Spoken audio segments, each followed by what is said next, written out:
militant écologique Éric Pététin arrive ce jeudi 3 mai à 10 h au tribunal de grande instance de Bordeaux.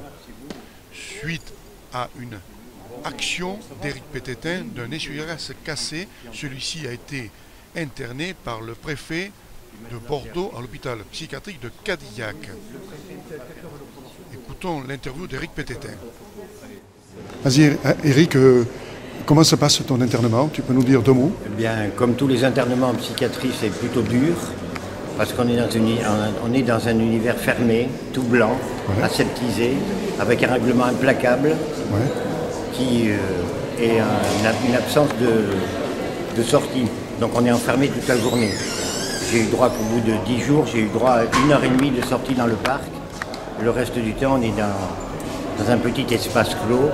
Et avec, en fin de compte, on voit le psychiatre tous les 2-3 jours. Et le reste du temps, on est livré à nous-mêmes. Donc on zappe entre la télévision, les discussions, la lecture et l'emmerdement. Parce que les journées sont longues, puisqu'on est enfermé toute la journée. D'accord. Et ton avocat va essayer de plaider ta libération? Ben oui, parce que c'est quand même assez scandaleux que j'ai déjà été privé de 23 jours de liberté, juste parce que j'ai plié un essuie-glace d'une Mercedes, d'une Mercedes comme j'aime dire, puisque le mot leur va beaucoup mieux que tout, Mercedes. C'est à la suite de ça que tu as été mis en... Absolument, et pour un soi-disant délire mystique que je revendique, puisque je crois qu'on a le droit en France de croire en Dieu et de s'affirmer chrétien comme bouddhiste ou musulman, eh bien les psychiatres me le reprochent. Ils me reprochent des délires mystiques. Donc à la limite, ils me reprochent de croire en Dieu et en Jésus. C'est assez grave. Donc la religion doit être reconnue dans ce pays? Ben, théoriquement, oui, la liberté de culte.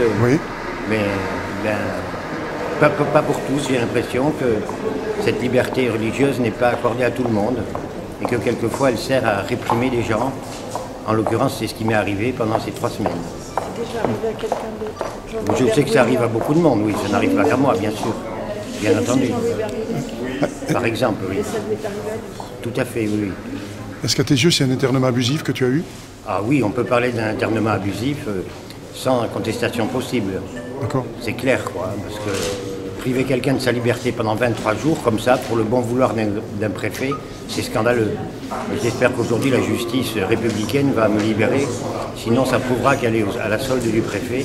Et ça, c'est très dangereux et très grave. D'accord. Ben, merci à toi, Éric. C'est gentil à toi. Bordel. Merci à toi. C'est gentil, merci.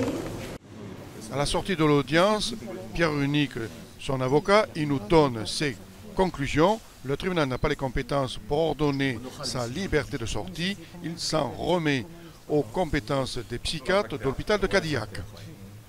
Pierre Unique, et vous sortez d'audience. Comment s'est passée l'audience? Bien, vous avez... Oui, on espère qu'on a été entendu. On a pris la décision en fin de matinée. On a fait valoir des arguments de droit qui militent en faveur de la réformation de la décision du juge des libertés de la détention. La décision sera rendue à midi. D'accord.